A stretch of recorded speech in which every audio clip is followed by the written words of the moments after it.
It's alive. Good evening. It's kind of a dead crowd, isn't it? It's not. It's not really a. It's not really a happy crowd here tonight. What's going on? Good evening. Welcome to Tulare County Voices at 210. I'm your host, moderator, punching bag, Paul Hurley. Tulare County Voices at 210 is a monthly forum here at 210 that's dedicated to a discussion of topics of interest to our community, Visalia.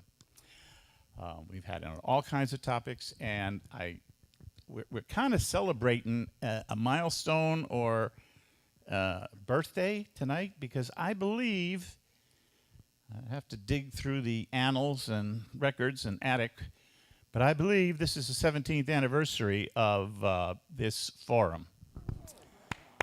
17. And I hope we'll continue. We are here courtesy of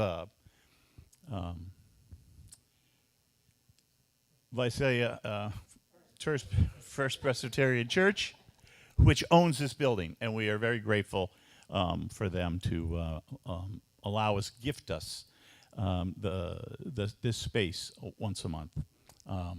We couldn't do without them, so I never fail to give them credit and gratitude for their contribution to this forum. Tonight is not going to be a very typical forum, but I think it might be of interest to people. How many of you heard of this thing on the computer called Facebook? Huh?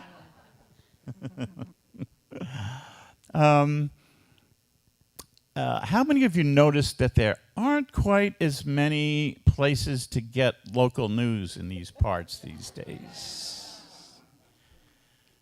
Well, you don't have to be that enthusiastic about it.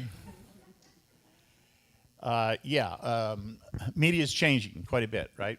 And social media, in some ways, is filling in and becoming the medium for all kinds of information, but in some cases for local news. And that is what's happening in Visalia.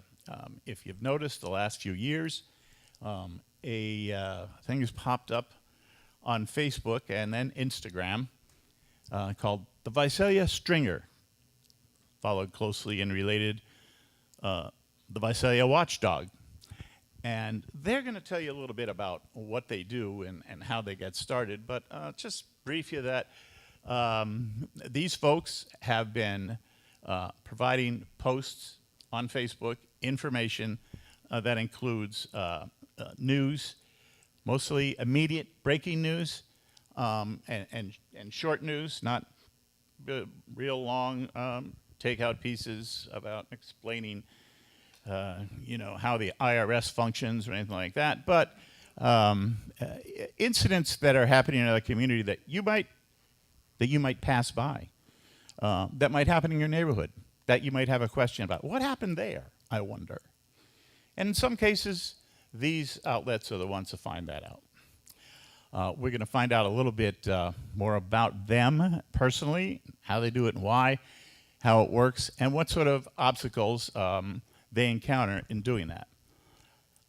So, without further ado, Visalia Stringer and Visalia Watchdog. I'm going to introduce them, although Stringer and Watchdog really don't want to be identified too closely. Am I correct in assuming that they're Stringer and Watchdog? Yeah. Yes, okay. All right, well, you can see their nameplates out there. Right at the end of the table is Visalia Stringer, and next to her is Visalia Watchdog. Next to the Watchdog, but not too close because, he is a dog, is Ron Holman, who is a local photojournalist of some renown. I'm sure you know his name, and I know you've seen his work. Next to Ron is a distinguished, and we're very grateful to have him here too, Visalia City Council member Emmanuel Soto.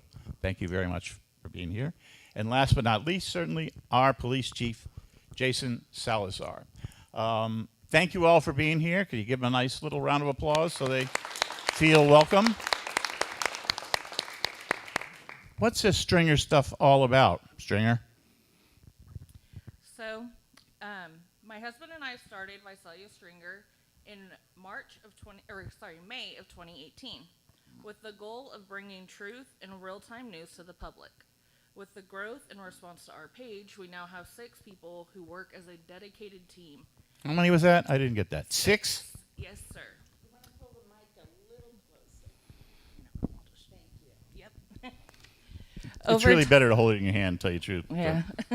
Over time, we noticed an increase in the pages, such as You Know You're From Visalia, many of which were filled with misinformation. People would post alarming claims, such as there's a shooting, there's a stabbing, when in reality, it was a routine call, such as a man down, a traffic stop that prompted police to maybe search the car, which they ended up leaving. No harm done. Many believe that Visalia has become increasingly dangerous, despite the city experiencing mostly minor crimes and accidents. Comments often stated, "This city isn't what it used to be." And while growth has certainly changed Visalia, the crime rate has always been a part of our reality.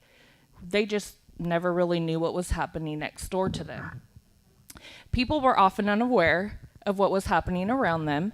They relied heavily on traditional news outlets like Visalia Times Delta and local TV stations, which couldn't always deliver updates in real time. That's where we stepped in. I'm not a journalist, nor do I have a background in media. I'm simply a citizen who has been listening to the police scanner since I was about 10 years old. My grandmother, a retired dispatcher, and all of us at Visalia Stringer have a deep respect for law enforcement and communication.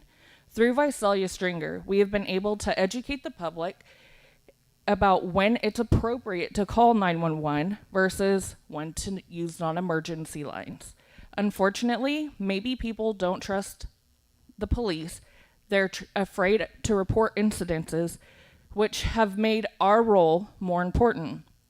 We've acted as a bridge, forwarding credible and crucial information and helping guide citizens to the right resources. When someone asked, "Where are the police? Why aren't they patrolling the red light runners?" That seems to be pretty famous right now. We could explain, they're responding to calls. They're out at shootings. They're out at stabbings, other active incidents. That transparency helps make a difference in our citizens understanding why there aren't police just sitting at every corner. Now, due to the scanner encryption, we've lost access to those very tools that have allowed us to inform and protect our community. The page provided for the call updates now often displays no data. So now I do start to question, where are the officers and why aren't they just sitting at every corner? Because apparently there's no calls. It often leaves the public in the dark. Without that access, we can't help keep the public informed of what is truly happening. To us and them, it looks like absolutely nothing. We believe forums alone won't solve this issue, especially since encryption has already taken place. So what is the solution? Let us, Watchdog and Stringer, Ron, help build a secure media access online website like CHP has, or provide limited access to encrypted scanners for verified media purposes, or update the CAD. We are not here to stir controversy. We're here to bridge the gap between the police department and the people of Visalia. Yeah, thank you. But by the way, if anybody has not heard of encryption or needs to know more about what it is, if you can hold that question for a bit, because I'm going to talk a lot about it, but I'd like to hear a little bit more about what Stringer and Watchdog do. Watchdog? Okay. Can you hear me okay? Yeah. Okay. I actually started out way back a few years ago as part of Stringer. And I had a little bit of a different take on how this should be handled than they did. So like a church that splits into two churches, we kind of did that. One that wanted to have music and one that didn't want to have music, for example. I've been a photographer for 60 years. Since I was 9 years old, I've been taking pictures. So the pictures are very important to me. I'm not big on doing videos. I'm a still photographer. I shoot photography at night. Back when I was in high school, I actually worked with, I grew up in a little town called Brawley, California, about 20 miles from the Mexican border. You've been there. When we want to get... It makes Visalia look like a very temperate climate. It does. But when we wanted good Mexican food, we just drove down to Mexico and had it because we're 20 miles away. But the CHP, when I was a freshman and sophomore, they worked with two brothers that were twins that would go out and take pictures of their nighttime accidents for them because the CHP were not known to be great nighttime photographers. When they left to go to college, when I was a junior, CHP asked, do you know anyone that can start covering that? And they recommended me. So for my junior and senior year in high school, I had a scanner that when it would tone, it would just tone me. So I could leave it right by my bed all night, and it might go a week without toning me, and then all of a sudden I'd get a tone. And they'd tell me to go out to a certain place, and I would go out there and take pictures for the CHP, let them take the film out of the camera so that it had, what they call it? Chain of custody. Chain of custody. And that's the pictures that would be used for the official reports. And some of them I noticed also went into some of those movies like Blood Red and stuff you saw in high school. Those were some of my pictures. So I had that. My mother always listened to a scanner from the time I was a kid, where we used to have to go buy the crystals and put the crystals in for each frequency. So I grew up with that. My best friend's father was Orrin Fox, who was the sheriff of Imperial County. And he is kind of like the Bob Wiley of down there. In fact, up here we have Bob Wiley, which is our jail out there. Down there they have the Orrin Fox Detention Center, which is their jail down there. It's named after him. So we went out with him many, many nights, riding along in the car with the sheriff as he went down ditch banks with his lights turned off. One time we got to hit a cow. So that's kind of how I was always interested in following law enforcement. I've always had a scanner next to me for most of my life. And then I saw that the first stringer I saw was the one over in San Luis Obispo, the San Luis Obispo stringer, who did amazing photography of fires and stuff like that. He unfortunately got killed while responding to a call. He crashed on 101 and was killed. In fact, part of 101 is dedicated to him. So I started looking, and we saw Visalia Stringer had come about, and so I asked them to join. I started going out and doing mostly the photography for it. Then they put out things fast. I wanted to stay a little longer, get a little more information, get better pictures of both the incident and the resolution of it, even if it was an hour or two later. So they do tend to put stuff out before I do. I have a bit of an split off to Watchdog. I have a bit of an older clientele than they do. I don't do Instagram because I don't like what they do to the photos. So I'm just on Facebook, where they do a lot on Instagram and Facebook. So we have a little bit of a different clientele. Now, what I'm Audience would be the term. I mean, unless you're even paid by that. But we do see, I've been living in Visalia since 1976, so except for a brief time over in Hanford. So I have watched the decline of the availability of news versus what used to be there. Be careful now.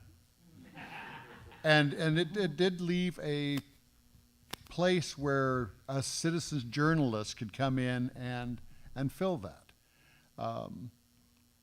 So now I've always believed that it's important. I've got the thing I wrote out here, but I don't know if I want to read it. Where it says the public needs access to reports from independent press to know what's going on in Visalia. We cannot rely on the police or any government agency to be the sole source of information.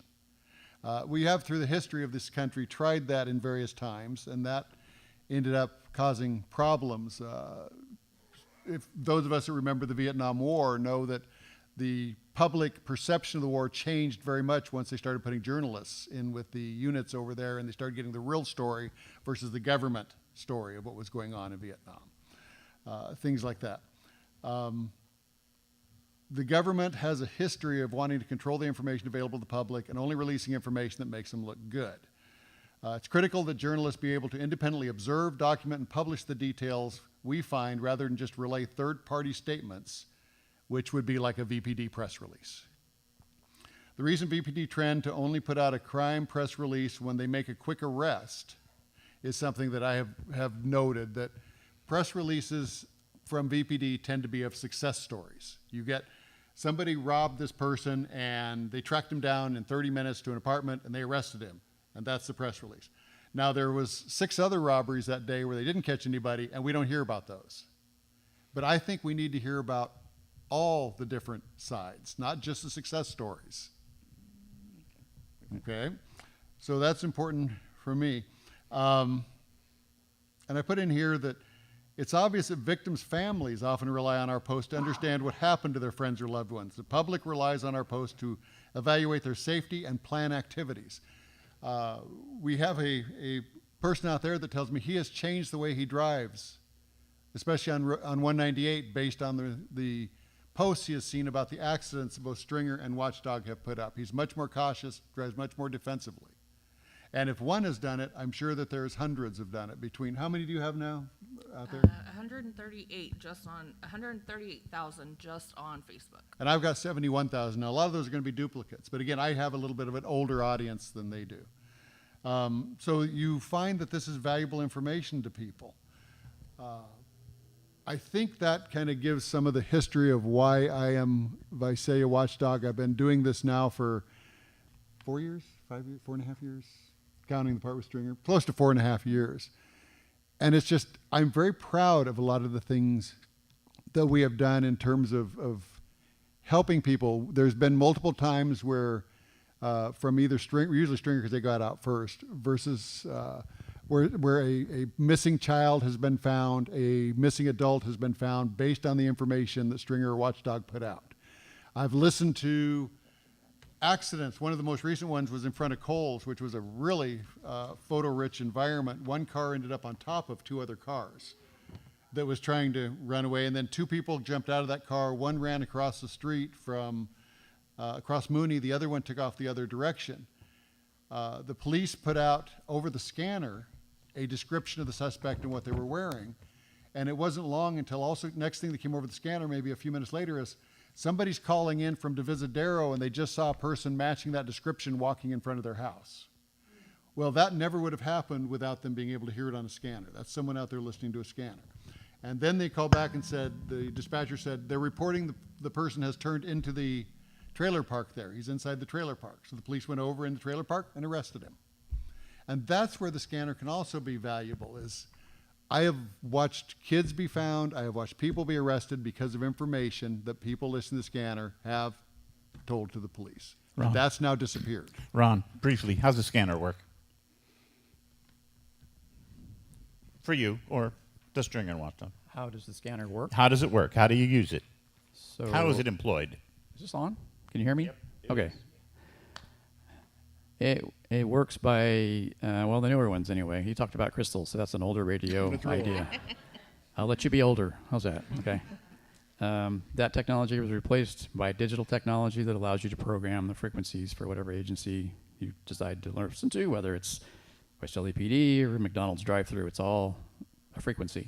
So you plug those in, and the scanner goes through those one by one, and it stops when it finds something that's being transmitted. So that allows us to listen to Visalia Fire, PD, the Sheriff's Department, a host of other things, just to kind of have a sampling of knowing what's going on, how big of an event it may be. I think you started to allude to that. I know I use it as a tool to know what's going on in real time as I get to an event, especially if it's some sort of violent crime or involves law enforcement with weapons drawn or that sort of thing. So I know how to stay out of the way. I know which roads have been blocked off. It's a great tool for me personally to get my job done, which is to provide visual record of what happened that day. As a newspaper guy, when we go back a little further, we didn't have social media for a very long time, and from my perspective anyway. And so it was common for us to hang around a little bit longer, that enabled us to have conversations with sergeants or lieutenants or whoever was able to tell us more about the event or the incident, whatever it may be. Not being able to get there in real time is really what this encryption has done to me for police incidents. Yeah, before that, how does this serve the news-consuming public? I know it seems obvious, but I just want to make sure that that's on the record for. How does encryption serve the How news? to know? How do the accounts from the police scanner serve the news-consuming public? Why is it important? If you want to know what's going on, Okay. if you want to know what the scene looked like, maybe you want to know how big the fire really was. Again, this is my visual perspective. That's my job, is to provide visual elements for stories. We don't. And pictures worth. Pictures worth 1,000 words. There you go. Yeah. Yeah. So, we shoot lots of pictures. So, but part of that is not just shooting the pictures. It's also an evaluation process of, is that picture fair? Is it complete? Is it accurate as it can be? As far as I know, I mean, nobody's perfect, obviously, but we want it to be as complete and fair as can be. Stringer Watchdog. Is there revenue attached to this? Do you make any money, get any contributions or anything like that? Is this all gratis? Unfortunately, no. We do not make anything. When we first started, we reached out to the local television news crews, ABC 30, Fox 26. Given our area, they do not have a budget to buy stories as if they do in LA. There is a show called Shot in the Dark, and these guys go cover all of LA, and they are set up in all different areas, and they can sell their stories for upwards $3,000 a story. What was that movie, Jake Gyllenhaal? Anybody remember? Nightcrawler. Yeah. Yeah. That's what that was about. Yes. Yeah. Yes, very similar. But that, because of how small we are here, we do not do that. Yeah, I don't know. We use that when we started the page to grow, and they would give us credit. So when people would see, Visalia Stringer at the top, they would credit us, but we make no money from our stories. Yeah. Okay. That's all we need to establish. Okay, now recently we've had a development in radio transmission. Before I do that, I gotta ask, are there any questions for the Stringer the Watchdog yet about what they do, how they do it, They did a great job of explaining it then, huh? Okay, good. All right. So recently, though, there's been a change in the police radio scanner transmissions. Who wants to explain that first? Chief? You want to get into this right now? Absolutely. So I can talk about, let me give a little bit of history too, though, on how law enforcement communicates and responds to calls for service, because I think that provides some better perspective before telling you what encryption is and what it does. Absolutely. So we operate and have operated. So I've been in law enforcement. This is my 31st year. And I grew up in law enforcement. So I listened to my dad's radio as well as a kid. Law enforcement, up until recent years, has operated off of analog radio systems. So we use repeaters that are located through different places throughout the city. That's the repeater that we use to communicate on the radio. And that was primary. When I started, that was how everything was dispatched, was on the radio. Used the radio to dispatch every call for service. Everything we did was done via the radio.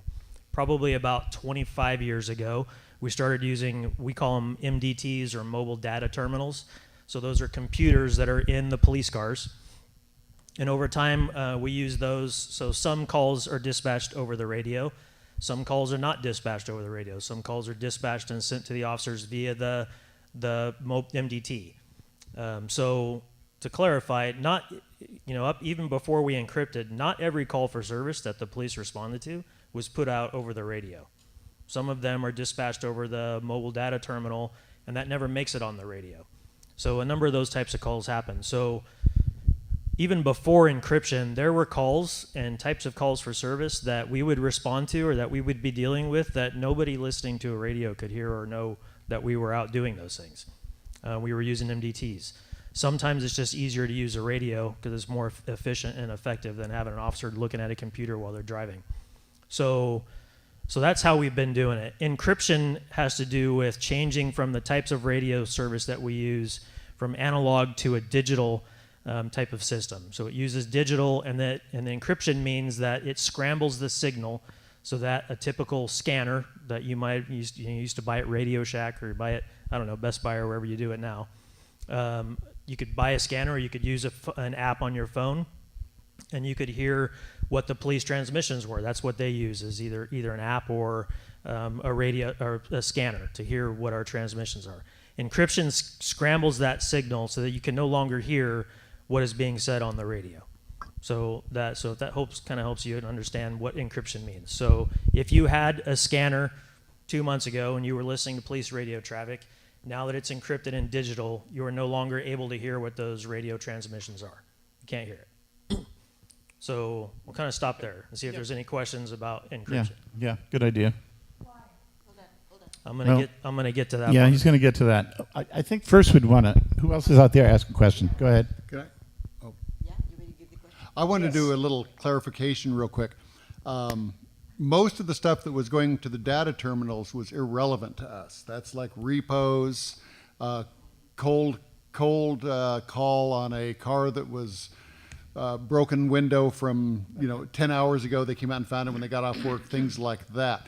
When it was an accident where someone was injured, or shooting, stabbing, assault with a deadly weapon, any of those things, they would 90% probably plus, Jason might be able to give you better, that would go directly to the radios because they need to make sure the officers hear it quick rather than having to wait till they look at their data terminals. Okay. So the important things that we would respond to tended to go to the radios. Would you agree with that versus the data terminals? Yeah, they did fare away from car accidents towards more recently. They would try to push those to the MDTs, but yeah, for the most part it was, or we would hear. You can only go on your computer so much, right? Like he said, you can't have an officer in working a scene on his computer. He needs to be able to talk. So between those times, we would be able to put together the pieces. Okay, they were called out for this, and this is what's going on. Okay, hold on. Wait, what the question? Yeah, question. Well, Jason said that he was going to answer it. I just wanted to know why they're encrypting it. We're going to get to that. You ready for that part? Okay, what encryption occurred in Visalia March 20th? Thereabouts. Yes. What I'm happened? I'm also going to address Watchdog's comment there. Go ahead if you want nowadays. The calls that go out on the MDT are not just low-level calls for service. Some of them are family disputes. Some of them are sex crimes. Some of them are a variety of different calls depending on, we can send any type of call for service over MDT. Do most traffic accidents go out over the radio? Yes. If it's a hot call, stabbing, shooting, do most of those go out of the radio? Yes. But to say only low-level calls went out on the MDT and they heard everything else is completely false. Well, that is not true. But family disputes and sex crimes and stuff like that are not something we would respond to. So Okay. their calls that were not important to us tended to go out over the MDT. Yeah. So, radio encryption. In October of 2020, California Department of Justice sent out a memorandum to all law enforcement agencies in the state regarding protection of what's called CGIS or CLETS information. So CLETS is a database that is run by the state of California. It stands for California Law Enforcement Telecommunications System. CGIS is a federal database, which is Criminal Justice Information Services. Those two databases contain all kinds of different information that we use. Driver's license information, it could be identification card information, vehicle registration information, stolen vehicle information, missing persons information, stolen boats, guns, all sorts of different data that is contained within those two systems. In order to be able to be authorized to have access to those systems, for example, law enforcement, I'm due for my test here right now. You have to be an authorized user to access CGIS or CLETS information. So every couple of years, you have to take a test. You have to pass the test in order to be able to access that information. So in order for an officer to run a license plate, run a driver's license, run a plate for a stolen vehicle, they have to be authorized to access it. They have to pass this test. And that's how we are allowed to use this information in the performance of our duties. DOJ, in this memo in October of 2020, said that law enforcement agencies must do something to protect personal identifiable information. I'm going to refer to that as PII from here on out because it's much shorter. And it said that that information had to be encrypted. So the transmission of anything that was PII, names, dates of births, driver's license, identification cards, registration information, guns that are registered to you, any of that type of information has to be encrypted. Now I'm going to address this right up front because I've heard it didn't say that all the transmissions have to be encrypted, and that's correct. Not every transmission has to be encrypted, but PII information must be encrypted and protected. That memo also defines what that means. It means that unless you're an authorized user of CGIS or CLETS, you're not able to hear that information, see that information, receive that information, or so on. So what was happening is, in the performance of our duties every day, on the radio, officers are running somebody for warrants, they're running somebody's driver's license information, they're running vehicle registration information, and that information is being broadcast over the radio. That's how we've done it for years. Well, with scanners, and then particularly now with apps, and you have these social media services, that information is accessible to people who, technically under the law, are not able to or should not have access to that information. And that's what DOJ said. People that are listening to scanners or using these apps are not authorized users of CLETS information, and law enforcement is required to encrypt that information and protect it from the public, general public, being able to hear that information. So that's kind of what started the road towards encryption. So I hope that kind of answers the first part of the question.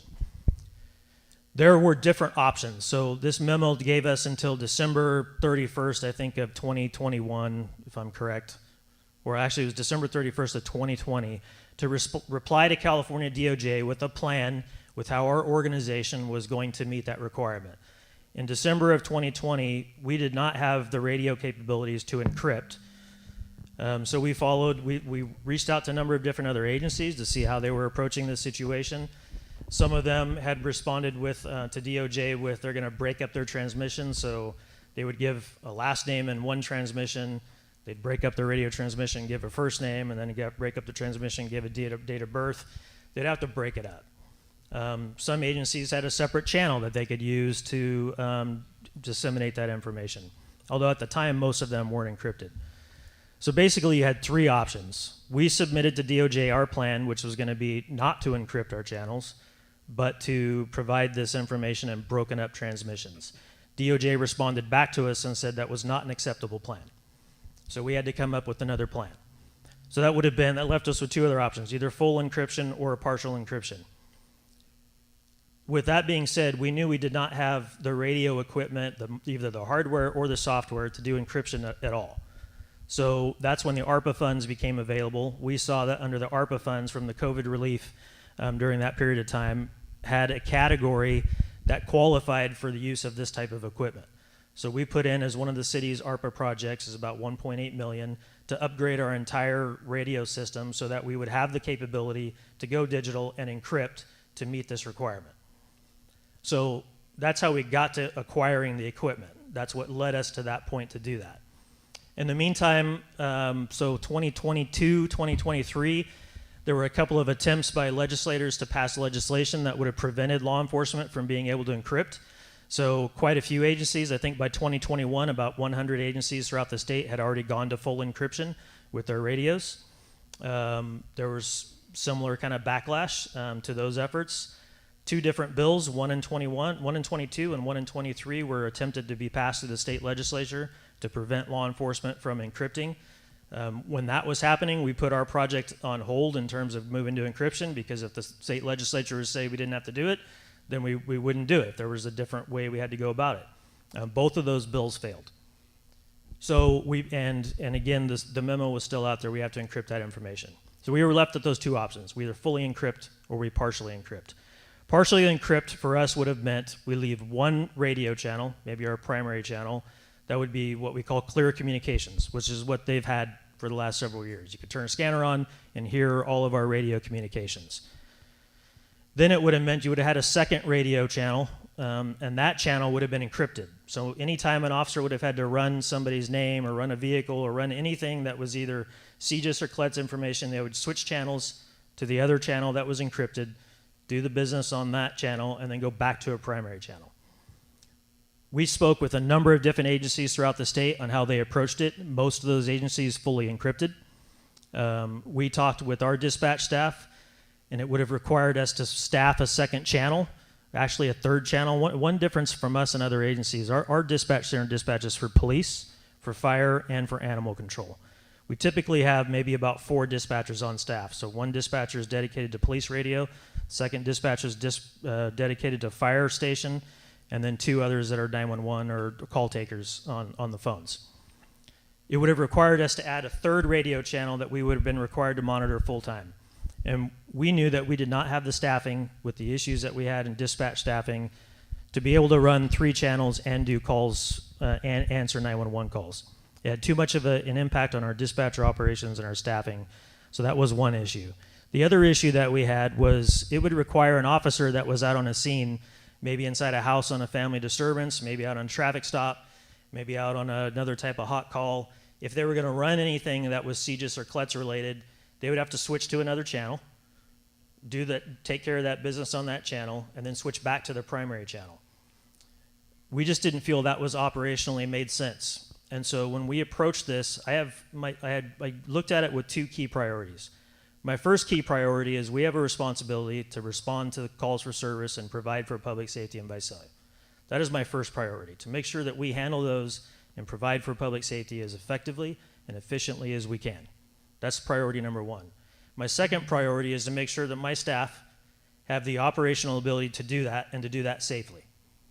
That they can handle those calls, that I don't have an officer on a wrong channel and misinformation that would have affected their safety, impacted dispatch and their ability to answer 911 calls or effectively dispatch either for police or fire. So those were my 2 key priorities. Were we concerned about what people would think about not being able to hear about that? Of course we were. We've always had a good relationship, and I've always had a good relationship with the media here in Visalia. We've always been responsive. We've always responded to questions. We've always been transparent. And so, of course, we considered that. But in the end, my role was to, 1, comply with that mandate from DOJ to not transmit PII, to provide for public safety the best way we could, and to do so in a way that is the safest way for my officers and most effective way for my dispatchers. And when we factored in all those decisions, we decided that the best route for us to go was to go with full encryption. And so that's what led us to this decision to go fully encrypted. I mean, that's a pretty abbreviated, actually, explanation of how it goes. That was not bad. That started March 20th, right, Chief? We technically flipped the switch and went to radio encryption on March 20th of this year. Okay. Any questions about that? I do have a question. Oh, well. Thank you for the background on the bills in the assembly. Do you have any idea what the genesis of these bills was? Did it come from the ACLU? Did it come from the police union? And to what extent were the media involved at that stage? What their input? So this started again with a memorandum from California Department of Justice. That's where it started. So it wasn't a piece of legislation. I'll get to that. So what happened from that was, and it makes sense. Like, as I mentioned, for law enforcement to have access to that information, we have to take a test, go through an examination to have access to it, and yet that information is being broadcast out over radio channels that anybody can pick up a cell phone and use an app to hear. And so what had happened was. Partly what generated this was identity theft issues. People could listen to scanners and use them to collect information to commit identity theft. There were concerns about criminal organizations that were scanning police scanners to commit crimes or to help them carry out crimes. And so the genesis from the DOJ memo came from that. There was legislation that was proposed, and the initial So there was one piece of legislation initially that came out that was if officers were to transmit information over the radio that was PII, they would be guilty of a misdemeanor at one point. That bill didn't pass either, fortunately. I think that would have been terrible. Then 2 other bills were attempted by the legislature to prevent law enforcement from encrypting at all. Those bills were backed by the media. The media obviously did not want to see encryption. ACLU was involved in that. But there was support from the associations of law enforcement that were in support of the encryption. Okay. Are you talking about those 2 bills that both failed? Yes. Put up by the same guy? Yes, Put those Becker. up. Okay. I actually talked to him on the phone several times. He was a senator, right? State senator? That's correct. Yes. And the main part he had in his bill was not to de-encrypt, it was to provide a way for the press to hear the dispatch main encryption channel by either providing us a radio or possibly even having us buy one. Now, it got pushed by the police when they talked about it to trying to force de-encryption, which was not really what the bill was trying to do. And it passed the Senate, got to the House, both of them each time, got to the appropriations where they kind of figured out how much it's going to cost to do this. And the police said that you already had police forces out there that had spent millions of dollars to buy encryption equipment, and to de-encrypt it would cost them millions more dollars to do. Now, I'm an electrical engineer, and I know that to de-encrypt it means you just turn off the encryption. Okay? And because all of the radios can do analog, digital non-encrypted, and digital encrypted. It's as if you grew up in a place that only had AM radio. And so you had an AM radio in your car. Somebody noticed they're probably old enough where they had cars with only AM radio in it. And then you move to some place that has AM and FM. So you go, oh, I need to get a new radio. So you buy an AM FM radio and you put it in your car. Well, if you move back to the first place, it doesn't mean it's a worthless radio because it still gets the AM also. It just doesn't have any FM stations to get. So they can do analog, digital, or encrypted digital on these radios that they have. So all of these ones out there saying it was going to cost millions of dollars to throw all those radios away and go back to ones that didn't have encryption was kind of what would they call it, a red herring, a false flag, something. False flag. Okay, And that's why they shut down saying, okay, we can't make the police pay all that money to de-encrypt. So let me address that, because what happened was you had a DOJ mandate that said you had to encrypt this information. Based on that DOJ mandate, you had law enforcement agencies across the state that had to replace their radio systems to be able to do that. We were in the same position. In October of 2020, when that mandate came out, the radio system that we had did not have the capability to flip a switch and move from analog to digital. That was not possible with the system that we had. It was impossible with the system that we had. Because of that mandate is why we identified the need that we needed to do something to be able to put us in a position where we could either meet this mandate unless something changed, which is why we went out after the ARPA funds, and we used the ARPA funds. We had to replace every mobile radio in patrol cars. We had to replace every handheld radio that the officers carry. We had to replace the dispatch radios in our dispatch center. We had to upgrade the software in all of our radio systems to be able to meet that requirement. So in October of 2020, I can tell you for Visalia PD and for most agencies across the state, we did not have the ability to flip a switch at that point and say, oh, never mind, flip it back. But that was not possible. But you do now. We do now. Okay, that's what they're getting to, Chief. Well, and my point to that is, though, the pushback from law enforcement agencies after those bills came out to say we're not going to encrypt is we received a mandate from California DOJ saying you need to be able to encrypt and protect this information. So municipalities and counties went out and spent millions of dollars to upgrade their radio systems to meet this requirement that came from the state. And then the state, after they did that, was going to come and say, oh, yeah, never mind, we're not going to have you do that. And the concern was we just spent millions of dollars to meet this mandate that came from the state. If they're going to do that, it's an unfunded mandate. The state should pay for that. Government, go figure. Councilman Soto, what was the role of Visalia City Council?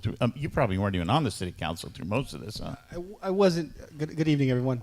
I wasn't at the beginning, but when I did get on council, I was part of the item to appropriate the funds to purchase the equipment. And that process, I mean, we have one-on-ones with the city manager every week where we go over the agenda. And so that was brought to my attention early on. And we discussed it. If we have any questions, that's when we discuss it with the city manager. If we'd like to, we could reach out to chief and anybody else. I was on the city council at that time, and I did approve the appropriation of these funds. Yeah, okay. Were you guys blatantly told what we are planning on going encrypted and this is what this would do? So yes, that was mentioned to us, and again, like Chief mentioned, it was mandated. So I don't think any of us had a problem with it. And of course, we're not always going to agree. There's 5 of us on the city council. I don't speak on behalf of the city council, just so you know. This is my opinion only. I just want to make that clear. We don't agree on everything, right? I'm okay with PD going the route that they did at this point. My only disagreement would be that I wish all the information was put on the website. And that's possible, but they would need more staff. And so then that's something that would have to go through council if that was something that people wanted. Hold on. There's a website that PD has now where they post all of their calls, but they do have some that they keep off, like domestic violence, child abuse, which I understand why. So at what point does the city of Visalia feel the need to inform the public, which you guys have known plenty of time now, that you guys were going encrypted? So why did you guys not? Agendas are posted, I believe, 72 hours on the website. If you're on the email list, you get the agenda. If you follow us on Facebook, you get a post letting you know that there's an agenda that was posted with a meeting coming up the following Monday. And I can't force someone to read that. At the end of the day. Right. When did you join the city council? Can I ask? So I joined December 7th of 2022. Okay, so you were brand new on the city council. I was brand new on the city council. Yes. Okay. We have a question here. Go ahead. Hello. Hi. My name is Maria Guillen, and thank you, Councilmember Soto, for providing us with that information. So I also am curious about this situation. I know at last night's city council meeting, there was someone from the public that made a public comment and was talking about this very issue and asked, why is it that we can't have a system where certain information could get encrypted, but we still get the information that through the analog system or whatever. In regards to the questions that are being posed out about if this situation was going to happen and it's that major, I too agree that if, as you say,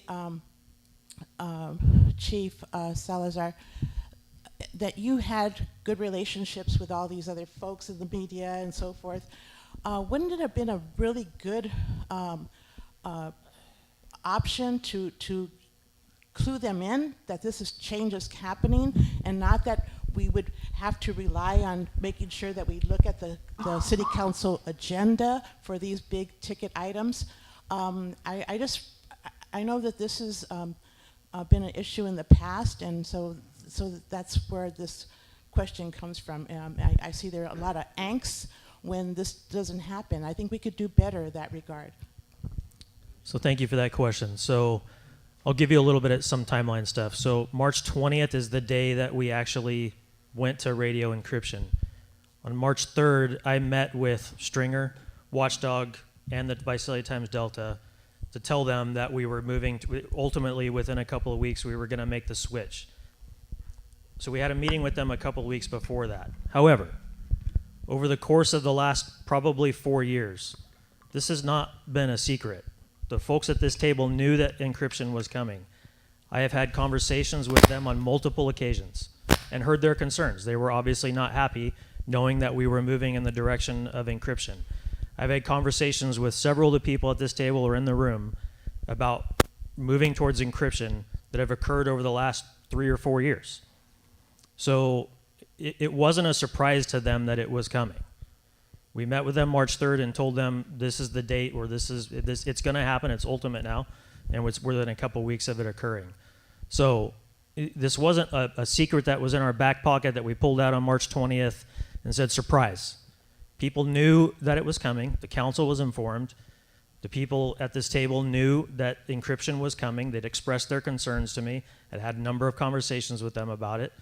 And then before we ultimately made the switch, we met with them to tell them, here's what's happening, here's what we've tried to do with the website Call for Service Monitor, and agreed maybe there's some improvements. This is new to us. We will continue to try to improve that as we can. But that is kind of more how it happened. So, he's right. We knew it was coming, and we had the meeting that you discussed. I think what we did not know was the entirety of the encryption that was going forward. I know conversations I'd had. I know one of them was with you, Chief. I think there was always hope on the table still that we would have access to something somehow. And so when it was told to us that was not the case, that was a little bit of a surprise. And I understand your limitations. I do have a question for you. Since you've flipped the switch, as we say, I have heard conversations on Channel 1 between the encrypted dispatcher and a non-encrypted patrol unit. So I can hear the non-encrypted patrol unit, and they're having a discussion. One half is encrypted and the other half is not. So to me, it is clear that the dispatch can do that simultaneously. Is that true? They can still communicate, but the purpose of the encryption is not to have PII information go out over the radio. So if you're hearing it, what happens is I just have to press a button on this radio and it changes the channel and will move me from analog to digital. That happens sometimes. And we've had plenty of times just on analog where an officer might end up on a different channel somehow. The radio gets bumped. So that occurs. But ultimately, the transmission's back and forth. Dispatch is putting out PII, officers are putting out PII, and so it wouldn't be possible to have one operating in one and operating in the other and not have the issue of distributing PII. I guess what I'm asking is the dispatcher able to dispatch, if you will, as they used to, as a reference? Yes. And then when they need to encrypt, and I understand it, the officer can hear it either way. So so depending on the transmission, encrypt or not. Yeah. Mm-hmm. Is that possible? It's possible. Does it operationally make sense? No. Our dispatchers, for example, we handled 155,000 calls for service last year. That dispatch center, they take in excess of 350,000 incoming calls a year. To ask the dispatcher there to remember to keep pushing a different button in addition to making the transmission is just not operationally feasible. And my responsibility is to make sure that they can do their job to the best of their ability and not worry about which mode they're operating in. Have you tried it yet? Have you tried it? We're not going to. Okay. Question. You've not tried it. No. Okay. Question. Hey, Stringer Watchdog. Hello. Is this okay? Now it's on. Thank you, Emmanuel. When you were discussing this in the city council and with the general manager or the city manager, was it clear to you that the final outcome would be full encryption all the time, or was it focused on the PII would be encrypted, and then it was the rest of it? We weren't clear on what was going to happen. Yeah, thank you for the question. When it was discussed, nothing was definitive. We just knew that PD would need this equipment, and that was a decision that was going to get made later on. At that point, like I mentioned earlier, one of the options that I was okay with, and I'm still okay with, is that all the information is put on the website. And so then, depending on how I felt within the bounds of what was said to us, we'd push back or not. So, but yes. They did mention that full encryption was an option. No, it was an option. At that point, I don't believe Chief had made a decision. I think they were still waiting on legislative bills that were presented at that time.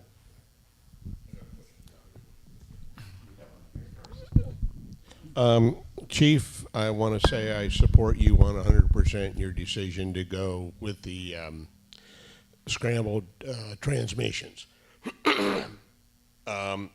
It is ludicrous to think that an officer, before he pushes that button, has to stop and think, can I say this on this channel, or do I have to move over to this channel to do this?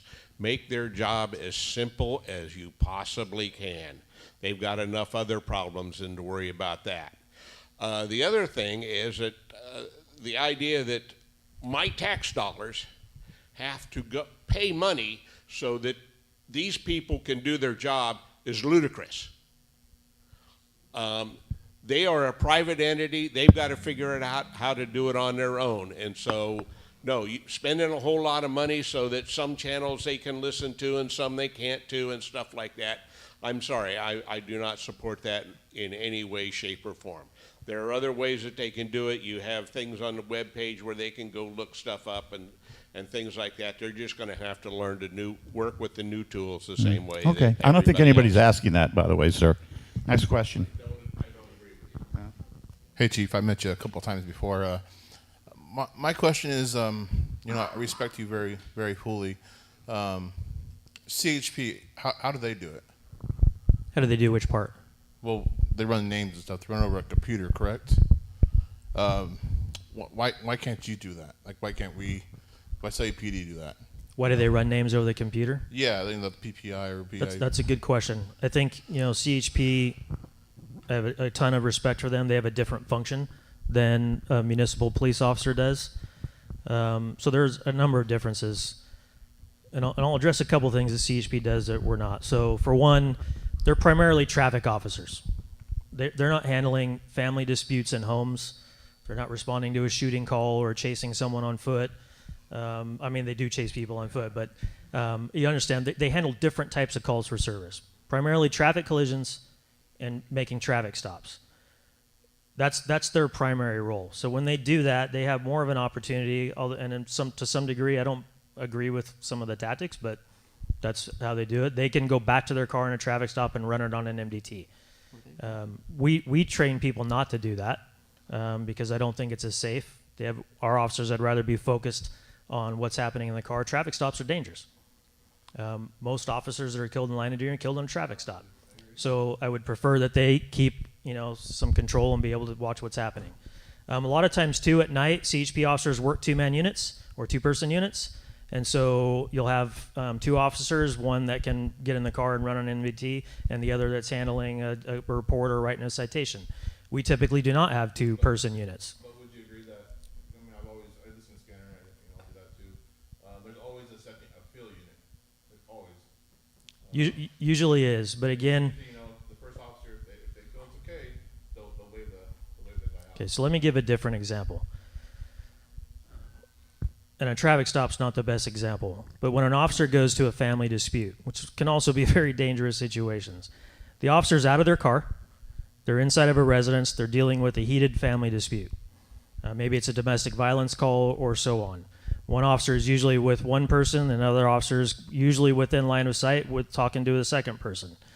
It would not be safe or officer safety, or it makes sense for that officer, hey, I got to go run this person, to leave the house, leave their partner inside, to go to a computer and run it on a computer, or to pick up a phone and call and do it over the phone.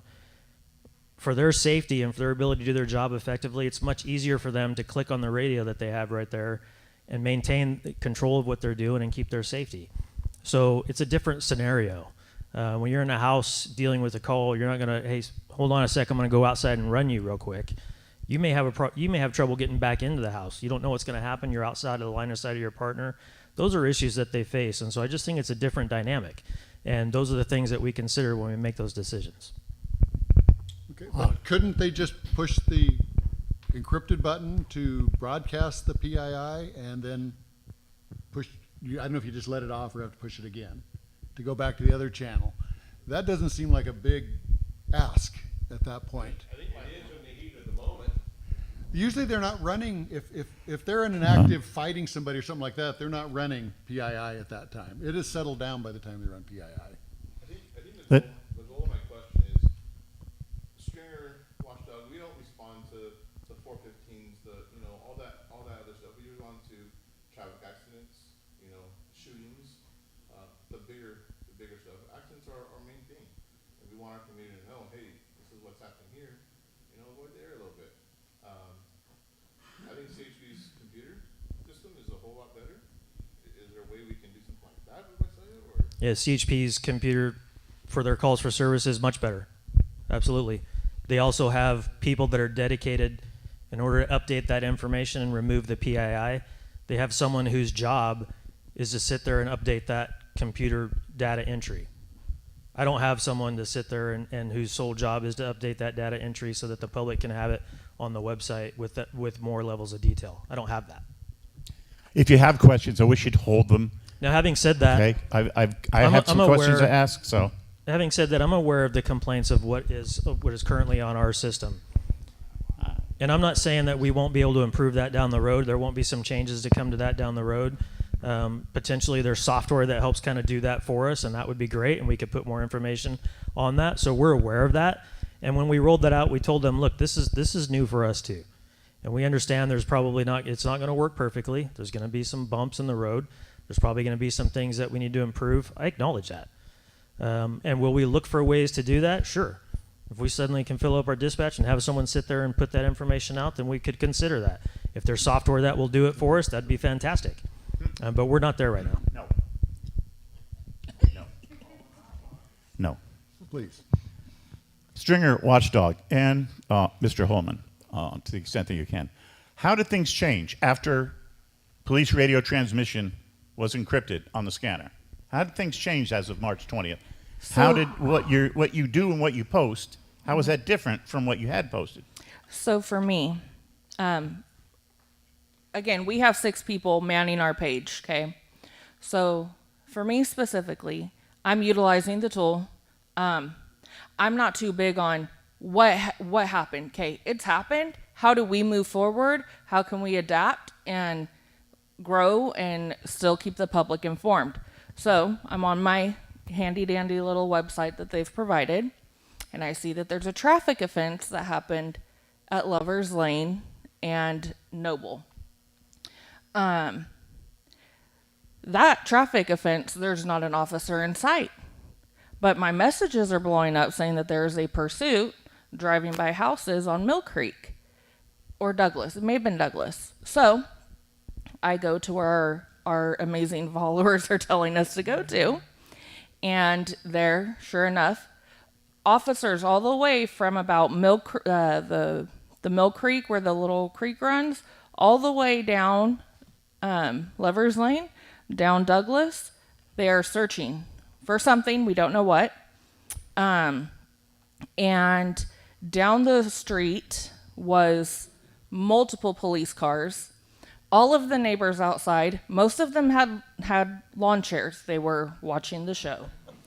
And so I've done my job very different than Nevin. Nevin is, every single officer could probably tell you who Watchdog is, okay? He's there. He makes conversation. I take my pictures and I leave. And so I'm standing aside. Still don't know how this traffic offense ended here, but it's supposed to be at Lovers Lane. I know that you acknowledge that the website needs updating. So I stopped one of the officers when he was standing by the tow truck. There was no threat to him. And I introduced myself and let him know I'm with Visalia Stringer. What happened here? It's on the page. The page shows a traffic offense. So, again, not sure how we ended up here, but how can you tell us what happened? So we are at this point going off of hearsay from neighbors, which is something at Visalia Stringer we have prided ourselves on because we don't take hearsay. We will only post facts, what we know, what we heard. So I kind of give him a rundown of what I've been told, and he confirms that. And I said, well, what are the other officers looking for?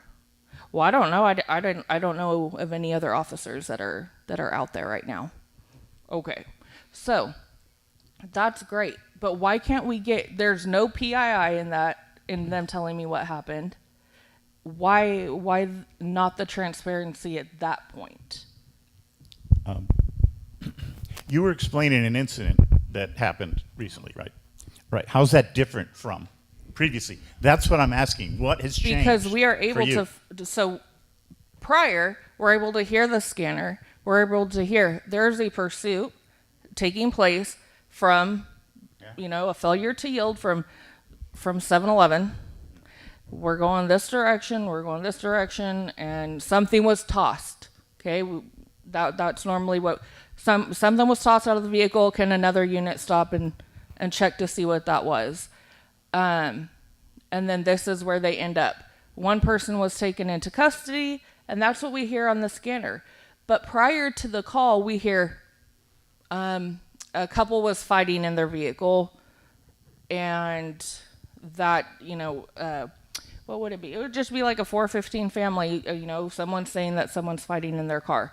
We know why, and normally that wouldn't even be something that we would go to because it's a family disturbance. And so, except once we hear that failure to yield, that's a completely different situation at that point. Okay, let me try again. Watchdog. Sure. How have things changed? What was your typical post before encryption and then after? Well, things have changed. My wife is a lot happier. Because I've always got a scanner running with it in my ear. I think we ought to ask her about that, actually. There's 95% of that is gone. What I hear now is just fire. In fact, I just keep my little scanner on fire only. So I will still hear a injury traffic accident. Hopefully, we haven't had a stabbing shooting since this, I don't think. We have. Have we? Okay, well, I missed it.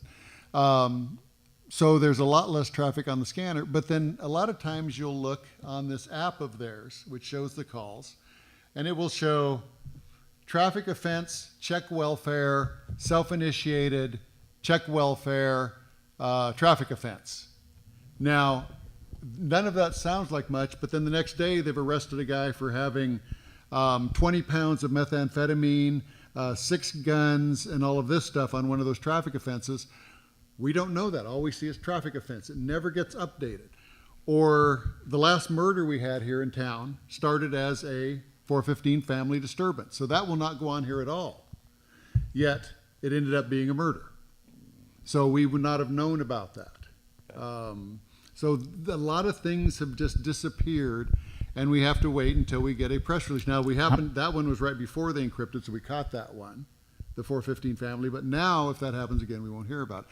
So it's just that we are having to just to have something on the site. We're having to pull stuff in from other towns more. We're having to pull stuff in from statewide if it's interesting, just to have some content where we used to cover Visalia. How many times were you posting a day before? Realistically, for something happening in Visalia, before it was 3 or 4, probably a lot of days. A day? Now it's sometimes 1 every 2 days. Mr. Holman, what's been the difference to you? Real time. Was able to listen to police activity in real time while I'm doing other things, processing sports or whatever thing I shot that day. Or I've been listening to the scanner for most of my life. Prior to getting married, my wife married me anyway. It still runs at home. Tribute to her. So there's one less thing in our house that's running. So not a big deal there, but I don't have that ear to what's happening. So I do feel like I'm missing things, and I'm probably going to miss things when they do happen. I hope they don't, but that's the way it's going to go in the world. So it's all about real-time awareness for me. I do shoot other things. Most of what I shoot these days is probably sports. That's just how we're staffed. We have a very, very small staff compared to what we had when I started at the paper. So we're considerably more selective about crime stories that we do for a whole different reason that doesn't need explanation right here. But I'm not able to sort that out over, audibly anymore. So, and the website as it is at the moment, we hope that it improves, but at the moment, it's really not of any use to me to getting to major events, because most of the major events stem from much lesser events. And on the Facebook page, there is less community engagement. And I'll give you an example. One that noted me today was a collision this morning on Locust Avenue. A wrong-way driver hit a motorcycle carrying 2 people at approximately 8 a.m. What was interesting about that as I went down it, at least at least 25 people commented on that post, and about 200 people looked at it, according to the Facebook tally. And that was just this morning. There's probably more since. So is it safe to assume that there's less community engagement with these kinds of things on Facebook? To me, I think they just pay more attention to what you post because there's less of it. Okay. Yeah. And actually, the numbers you're seeing, because if it says there's 200 people that actually clicked on like or something like that, when we see in our stats is how many people actually looked at the post, it's up in the thousands of each post. Oh, okay. You only get 200 of them that you got to save the fingers. You can only click on so many.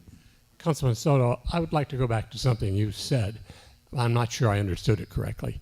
Did you say that you met individually with the city manager before the council meeting to go over the agenda and the consent calendar? Yeah, I go over a draft of an agenda of what will potentially be on the meeting. With the city manager? Yes. And weekly. each other council member does that individually? Yes, they all do that individually. As I understand the Brown Act, that is illegal. Not if they do it one at a time. No, it's not. You cannot have serial meetings over the same topic. Well, they've done it that way for years. Leslie? Yeah. Right. We can brief individually. We can answer their questions. First time I've named it. We can brief individually. We can answer their questions. What I can't do is say, Emmanuel, Liz agrees with you, and so does Brett, but Brian and Steve don't. Yeah, and that never that's happens. the serial meeting when I begin to draw conclusions, but absolutely we can answer their questions and provide them with information. One-on-one, and I cannot tell them what the others are planning to do, if I know. Oftentimes I don't know. So the serial meeting comes when you start to draw consensus.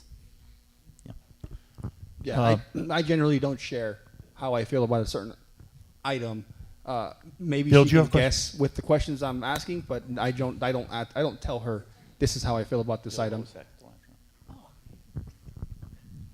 Bill, did you have a question? I did earlier. Obviously, encryption, I think many feel it's hidden, as we all know. But my question really involves the use of cameras that the police use. Are those cameras going full-time, and would they provide data that possibly is hidden later through the encryption process? Are you talking about officer mounted or body cams or? Yeah, so cameras. So we have a couple different camera systems. So every one of those patrol cars has we call it fleet camera. So every car has a camera recording what happens in the police car or when it's driving around. And then all of our officers have body-worn cameras as well. Are they on? So it's a kind of a tricky question to answer. It gets a little technical. Are they on 24/7? Kind of, yes. So technically that camera is always recording, but whether or not it records over itself too. So when the officer hits record, then it captures that moment. It goes back about 30 seconds and records so our policy is when an officer is dispatched to a call, they have to hit record on the body cam. The way the car cameras work, as soon as the officer turns the lights on the car, the camera is activated. So that's kind of how there's a lot more that actually goes to it. But on top of that, all of the radio traffic is also recorded as well. And so if we have an incident, that radio traffic is recorded, and then we use that for court or for different purposes that we may need there too. So almost everything they do is recorded. We have another question. Chief Salazar, how does Visalia being encrypted affect your interaction with the other police departments? We're still able to, we're still interoperable with them. So we made sure that was the case before we did that. So we've been in communication with the other local agencies. We've had conversations with agencies all over. So just to give this a little bit even more context, there are more than 200 agencies in the state of California that have already gone to full encryption and probably starting almost 10 years ago. So all of San Diego County, all of San Bernardino, all of Riverside, most of Los Angeles, all of Orange County, Santa Clara County, most of the agencies up in the Bay Area have all gone encrypted. So we're certainly not even close to being the first. But to answer your question, we are still interoperable with all of the agencies around us. And, part of this I think there are other agencies that are also looking to go that will be looking to go that way as well. What do you mean by interoperable? That means we can still communicate with them. We can still talk to them on the radio. In encrypted mode. They do have our keys. Yes. Every PD in the state has your keys? Not every PD in the state, but so all of our radios in the county are installed by the county's radio shop. And so we all share the same digital key, so they can still hear us when we're encrypted. We can communicate with them back and forth, so we're still able to operate with them as we were before. Okay, that's it. How can we make this work to a better satisfaction of the Stringer watchdog? Because they look like they're just shut out, and maybe that's going to be the case. But are there any solutions here? Does it need a solution? Is it necessary? Is that one for me? I'm throwing it up there. Let me start with this one because this came up, and it's been asked a few times. Can we give them our digital key or give them a radio so that they can hear it? That question has been posed, and we've asked a number of other agencies about that. The problem is they are still not authorized CLETS users. They're not authorized to access CLETS information. So we can't just give them a radio that allows them to hear everything because that violates the mandate that we had to comply with. So we can't do that. The website question has come up, obviously, a number of times. So what it is, it's a call status monitor. And it doesn't provide much detail. And it says traffic offense or check the welfare. It doesn't give the detail to that. The reasons for that, as I stated, CHP's site does give some detail as to what the call is. But they have people that man that website to put that information in and redact any PII, and that's their role. I don't have those people at the moment. So, like as I mentioned, we would like to see that improve too. It becomes either a matter of staffing or finding software at some point that can accomplish that. So at this point, that's where we're at. Okay. So I've had the privilege of sitting in with dispatch and with doing ride-alongs with both the sheriff's office and with Visalia PD.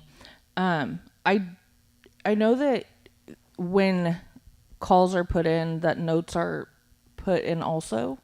Would there be a way for those notes to go to this site because there is no PII in there?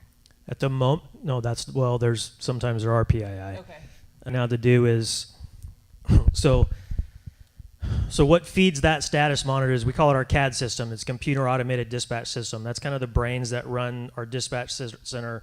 When it's where the dispatchers receive the calls. It's where they input the information. It's where we run our CLETS information. So what's going on to that monitor that you see on the website is information that's pulled directly from our CAD system. We either have the ability at the moment to just show what the call for service is with no information, or it shows all of the information, which includes all the notes, all the PII. We don't have the ability at the moment to find an in-between. So something that it can't pull from CAD and redact the PII. So that's what I'm saying. If at some point the CAD companies are able to, or there's a piece of software that says, hey, we can plug it in and it redacts it, then we can do that. What some agencies are doing that do have more information in their call is they have somebody that's going through that and removing the PII out. But we're not able to do that right now. Jason, I had a question for you. The DOJ mandate came out in October 2020, and you guys had a couple of years to comply with it. What did you do in 2022 and 2023 and 2024 to protect PII, and why can't we do that now? You obviously did it without encryption. Yeah, DOJ gave this mandate to encrypt it, but then they keep kind of moving the field goal posts, and so part of it was we didn't have the equipment or the capability to. We presented a plan, as I mentioned before, to DOJ that involved no encryption at all, and they rejected it. And so in that period of time, we were working to acquire the equipment. It took some time to acquire the equipment. So as I mentioned, October 20 is when they put the memo out. We were there with most other agencies and spent the next couple of years trying to acquire equipment. It took a while to get it installed. Then there was legislation whether or not they were going to be prevented from doing it, and so that kind of caused some delays, making sure that we were interoperable with other agencies in the area. So those were the delays. We just haven't had the capability to comply. We weren't able to comply. Yeah, we weren't able to comply, and we've been working in that period of time to do it. A question for the chief. I wanted a little clarification on this DOJ memo. The information from CLETS or CGIS has to be protected. Does the DOJ require that it be both ways? If I give you my driver's license at a traffic stop and I've given you that license, is it required by DOJ that the information that officer then radios in has to be protected, or is it only the information that is coming from CLETS and CGIS? It's both. Yeah, there is a standard for the information going in, and that is it has to, they call it PII, as the chief has mentioned several times. It has to have a first initial or name, a last name, and then a identifying item such as address, social security number, driver's license number, ID card number, something like that. So if you just give a name, that's not a problem. If you just give a driver's license, that's not a problem. But when you have first name, last name, and an identification number, including an address, that is considered PII. Am I correct on that, I believe, Jason? Yeah. So I have a quick question for you, Chief. You mentioned this CLETS test or program. Who is eligible to participate in that? Is it just law enforcement, or can media get into that or not? It's just law enforcement, and you have to go through. So you have California Post, which is Peace Officer Standards and Training. You have to go through a post, like a police officer background, a dispatcher background process to be vetted in order to get it. And in order to do that, you have to be involved with the law enforcement agency. It can only be used for need to know, right to know, for law enforcement use purposes.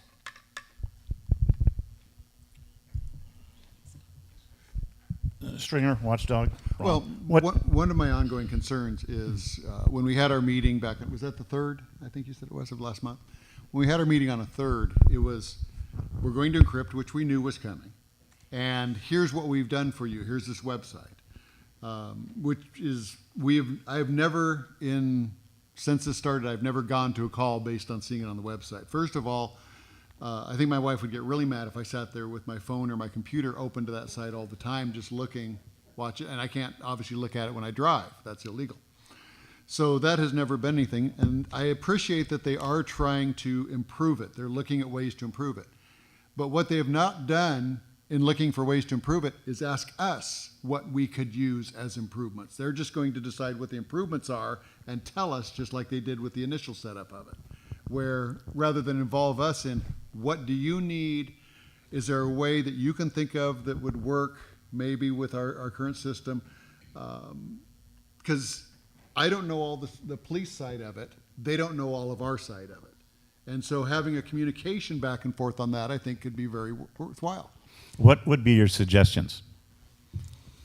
Any of you? Stringer, watchdog, Ron. My first suggestion would be I'd like Jason to run us by dispatch or something like that and let us learn about what the capabilities are. And I've made a pretty good living coming up with good ideas about things.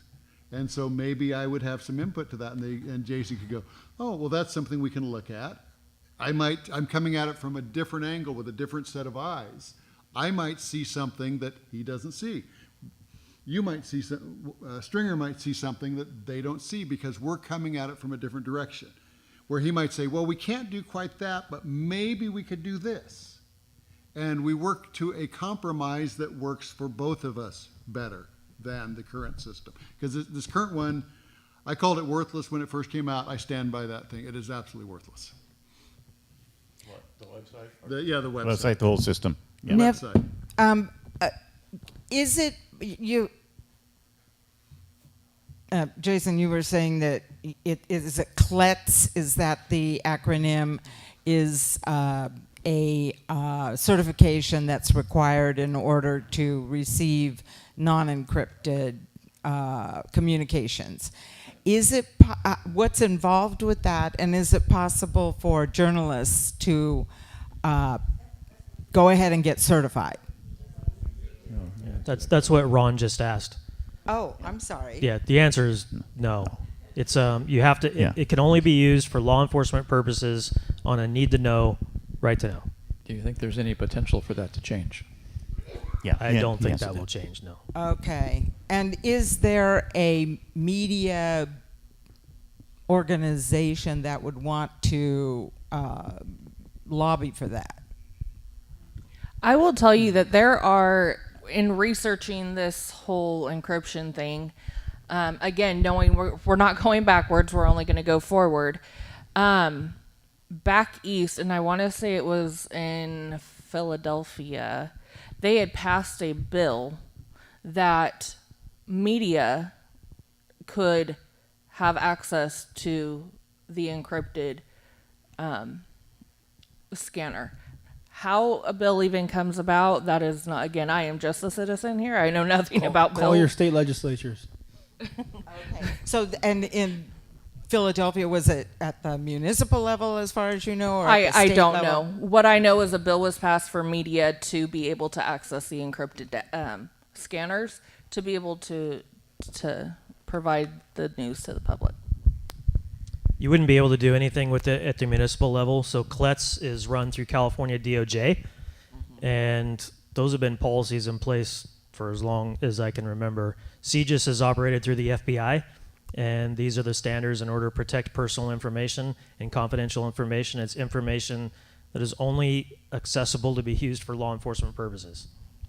And I wouldn't want anybody just to be able to go get some test and be able to go run information about to get your personal information to find out what vehicle's registered to you or what your driver's license. That wouldn't be good. A media organization would not lobby for that anyway. Okay. It's a conflict of interest for starters.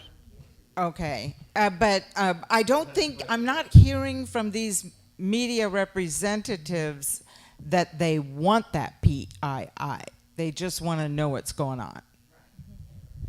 Yeah, and I think we're also kind of getting lost in the idea that we're talking specifically to how it's impacted their operations.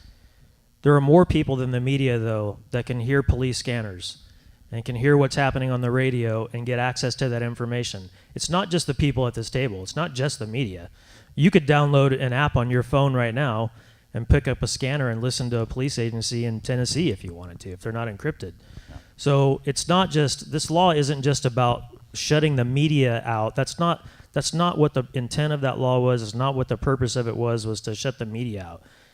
That information is available to anybody that has a scanner or can download an app on an iPhone and listen to and obtain that information. So it's bigger than just what we're talking about here at this table and media access to it. This is about anybody that can access to it. And I have examples. There was a question on the sheet here earlier. We do have examples of people who use the scanner for nefarious reasons to help them commit crimes. We have examples, real life examples that we've experienced here at Visalia PD. I know what's happening in other locations. There is currently a bill at the state legislature that will criminalize signal jammers, because what criminals are starting to do is they're buying these devices that will basically disable police radios and Wi-Fi jamming, and they use that to shut down communications for agencies and commit crimes. That is a real issue that law enforcement throughout the state is facing, and so this is bigger than just the discussion we're having about how it affects, local media. It's not just about shutting media out. That is not the purpose of it. There are people that use this information and can access it and do bad things with it. That's why this happened. Well, you also keep mentioning shutting the media out. I want to say you're shutting the public out. Yeah. Not just the media. We are the people that are conveying this information to the public. So by shutting us out, you're shutting out the citizens, the people of Visalia, is who you're shutting out. This basically, from what I've heard now tonight, is a journey from analog to digital.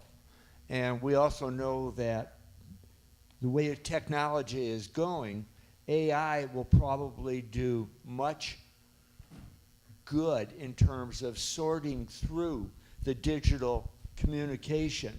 We already know that on the radio, if someone says something that shouldn't be said, it's bleeped out, so there's a delay. And I'm sure that there's, it could be done through the computer process, software. And I'm wondering, has any thought been given to that? If it could be done on the radio or television, can it be done with the transmissions? Yeah, I mean, I think the simple answer to that question is yes. I'm sure it will happen. I'm not aware of a system that's doing it to what you're describing it as now, but there are a number of platforms out there that are AI generated, that are used for dispatching, that are used for police report writing. I mean, there's all kinds of uses of AI. I think there's also probably going to be a lot of legislation that'll play into how we use AI at some point. But the short answer to that question is yes, probably so. Do we have access to it right now? No.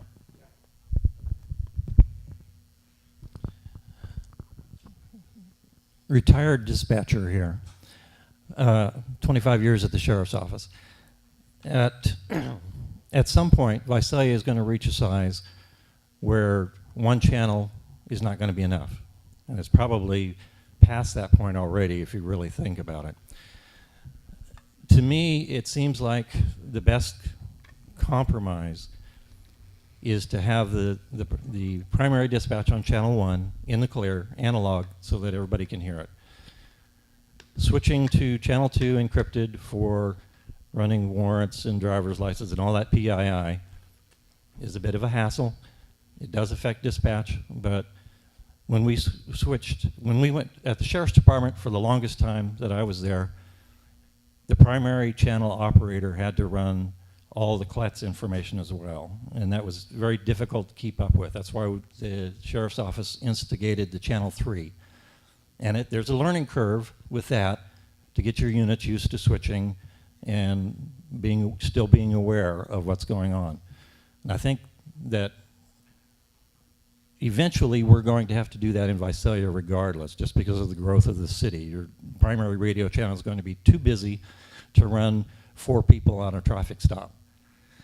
And the easiest way to do that is get it off on another channel, and that can be encrypted. You're going to have to increase dispatch staff. The city's growing. That's, city council, you need to increase staffing and dispatch. You need to increase pay, because at all levels of our law enforcement, our pay here is, we end up training people to go someplace else that pays better. We need to fix that. So I think the most reasonable compromise now is to have channel 1 in the clear, channel 2 where they run the CLETS, and your fire department dispatcher, how busy are they really all the time? We always covered everything in dispatch, taking telephone calls, operating a channel on the radio. So I think it's doable. It is a pain. There's training involved. People aren't going to like it. But I think that may be the way we need to go. Okay. Anything else? All right. I would just say that the thing that I've heard several times is that to fully encrypt is, as you say, are you Jim? Yeah. Okay, Jim, is the easiest way to do it. And I agree, it is the easiest way. I own a manufacturing firm, and we have all types of quality control. And when you get to the end of the line, we've had, in my 26 years, we've had 6 or 7 times where we get product to the end, and all of a sudden, they're not right. I've got to stop everything and say, where did this happen? And I eventually trace it back to where it happened. And when I asked the person that made the change from our standard procedures, why did you make the change? They always had, every time, 100% of the time, they've had the same answer. It was easier to do it that way. Just because something is the easiest does not mean it's the best. There sometimes is, this is the easiest, this is the best overall. And sometimes you have to be willing to go through the learning curve and have the people of ability and thoughtfulness that they understand that this is the way we do it. And I'm sure there's a lot of things in the police force that aren't done the easiest way, but they're done the best way. And your officers are amazing. You know, I talk to them all from time to time, and I have not met one yet that just has failed to impress me tremendously. And so I have that for you. Now just let them have the tattoos in the arms, and we'll really be talking. But you know I've been pushing that for years. So I love the street officers, the ones that are out there. I want the very best for them. I want them to be happy. I want them to make better pay. I want them to stay on the jobs instead of us taking these officers, training them for 2 or 3 years, and then them moving to another agency. And there's got to be a way to do that, and it's going to involve the city council, it's going to involve the police department, and ultimately it's going to involve the press and the public, because we're the ones that have to convey that to the public also. So that's where we want to work together with you. Is everything I've done with Watchdog is I've really worked hard to try and support the police department. Because I think those people, and fire department, those people are heroes, and I want to build them up. I want to make them look good. I don't put any pictures when people are talking or they have that look on their face. I always find one that's a good looking picture of them. There's certain officers that have asked me not to take their pictures. I don't take their pictures. If I'm doing something where they've got a large police presence and it's a standoff of some sort, I will always ask one of the lieutenants or sergeants, is there any vehicles you don't want me to put in there? And I don't put in the vehicles they don't want me to put in. Are there any officers that you don't want pictures of in there? And I will not put the pictures of those officers. I do my best to take really good care of you. And so that's why I want to be able to work with you on this rather than feel like we're getting the edict of this is the way we're going to do it, live with it. No doubt technology will continue to advance, and in that it will present new challenges as well as new opportunities and solutions, and we got to just keep working at it. I appreciate this panel coming out tonight to discuss this issue and advance it a little bit toward a solution for everybody. Please give them a hand.